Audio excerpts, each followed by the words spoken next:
Hello everybody and anybody, welcome back to the channel. So the other day I saw John Linneman from Digital Foundry talking about the Lollipop Chainsaw remaster that was released recently, and he had a lot of issues with it.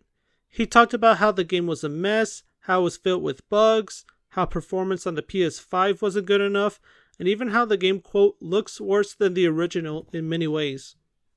I was really bummed out about this, as I was looking forward to the remaster and how it could have improved upon the original.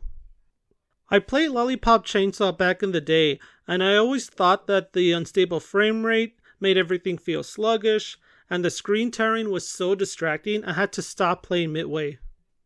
I was really hoping that this remaster would fix all of these issues and make the game look way better than it ever did on the PS3 and 360. Especially how this was one of many games that I really hoped would have been made backwards compatible on the newer Xbox consoles.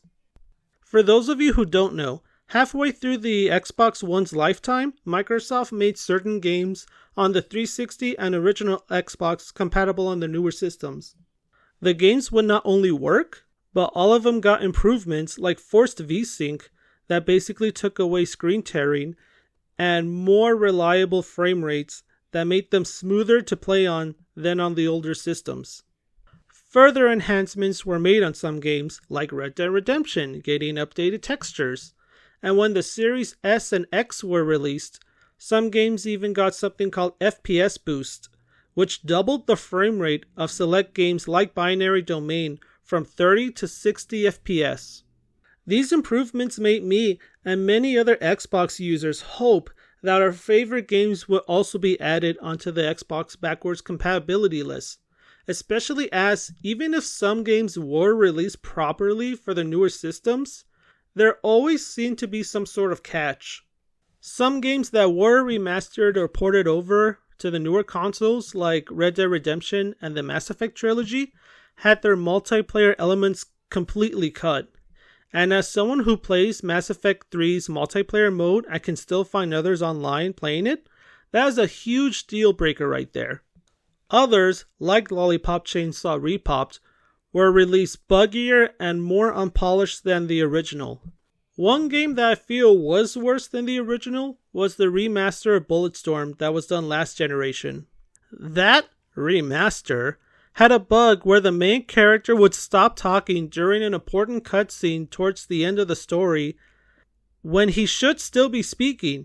His character would still move, would still do gestures, and I know from playing the original that he should be saying something, but the audio would just not come out. I've experienced this bug both on the PS4 and Xbox One versions of the game, and no patch was ever released to fix this.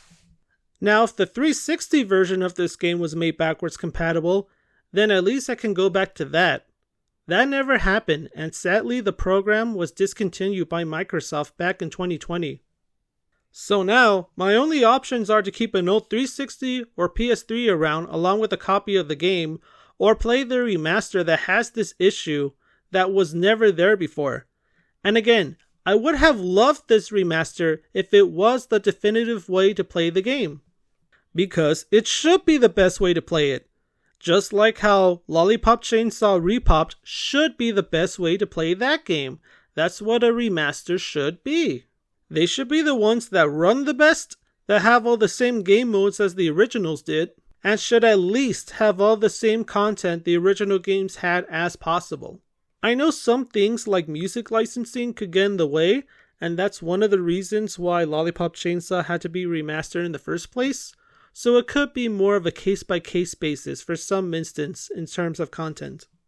While I was writing this script, I was reminded that Shadows of the Damned is also getting a remaster. That game was made by Grasshopper Manufacture, the same studio who made the original Lollipop Chainsaw. I'm hoping this time that the game comes out and it's not only good, but it's better than the original in every way possible. At least in this case, the 360 version is backwards compatible on the Xbox One and Series systems. So if the remaster comes out and it's also a bust, I'll just grab that version and play it instead. Going back to Digital Foundry and their Lollipop Chainsaw discussion for a second, I believe Richard Ledbetter said it best about these bad remasters.